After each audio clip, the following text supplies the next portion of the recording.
অনেক ভালোবাসা দিচ্ছে আমাদের এই তিনজন। বাকি ছিল না আমাকে নাইয়াকে।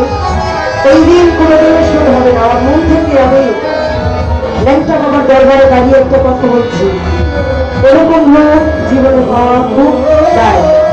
আমার প্রতি রাইফুল ভাইয়ের প্রতি, সাথী ওমর ভাই আছে, তাদের প্রতি অনেক অনেক কৃতজ্ঞতা।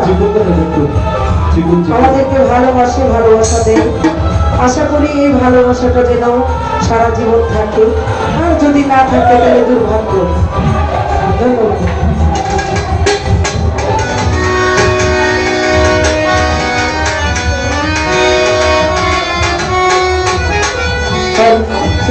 ভাই আছে, কবির ভাই, তার প্রতি সালাম।